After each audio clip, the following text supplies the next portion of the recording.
అనన్య చేసే ఆగడాలను చూసి విసుగెత్తిపోయి ఆనంద ప్లాన్ వేసుకొని దాన్ని హాస్పిటల్లో అడ్మిట్ చేద్దామని చెప్పేసి డాక్టర్ని ఇంటికి పిలిపిస్తారు మెంటల్ హాస్పిటల్లో.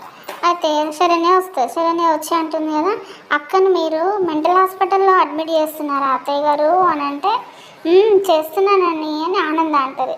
ఆనంద అని అంటే మళ్ళీ స్పెషల్ ట్రీట్మెంట్ ఇప్పిస్తున్నారా అని అంటే, అవునమ్మా స్పెషల్ ట్రీట్మెంటే ఇప్పిస్తాను అని ఆనంద అంటుంది. అన్న తర్వాత మళ్ళీ అంటే, ఈ ట్రీట్మెంట్ వల్ల అక్కకి నయమైపోతుందా అత్తయ్య గారు అని శరణ్య అడుగు అని అంటే, అప్పుడు ఆనంద్ అంటగా తప్పకుండా నయమవుతుంది, నేను చూసుకుంటాగా అని చెప్పేసి ఆనంద్ అంటుంది. తర్వాత శరణ్య అంటుంది కదా, అయితే ట్రీట్మెంట్ ఇప్పిద్దాం అత్తయ్య గారు, అక్క తొందరగా నయమైపోతుంది అని అంటే, అలాగే ఇప్పిద్దామని చెప్పేసి అంటారు. అన్న తర్వాత డాక్టర్స్ చెప్తే డాక్టర్ అంటాడు కదా, తీసుకెళ్ళండి అని చెప్పేసి వాళ్ళు నర్సులకు చెప్తే ఇంకా అనన్యకు అర్థమైపోయి, నేను రాను అని చెప్పేసి ఏదో పట్టుకొని వీళ్ళని బెదిరిస్తుంది. డాక్టర్లు నర్సులను బెదిరిస్తే ఇంకా వాళ్ళు ఏం చేస్తారు, అనన్య మీద వాళ్ళేసి లాక్కెళ్తారు హాస్పిటల్.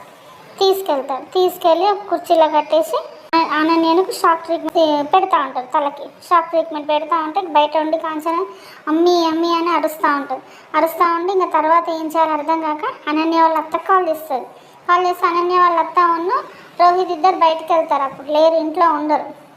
వాళ్ళు కారులో వస్తుండగా కాంచన కాల్ చేసి ఇంట్లో జరిగిన విషయము, అనన్య హాస్పిటల్ తీసుకువెళ్ళిన విషయం అంతా వాళ్ళ అత్తయ్యకి చెప్తుంది.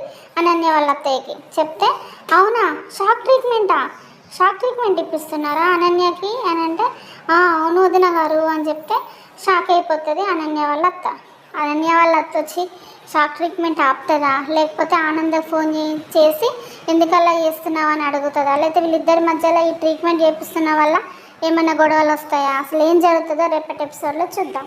ప్లీజ్ సబ్స్క్రైబ్ మై ఛానల్ అండి. బాయ్.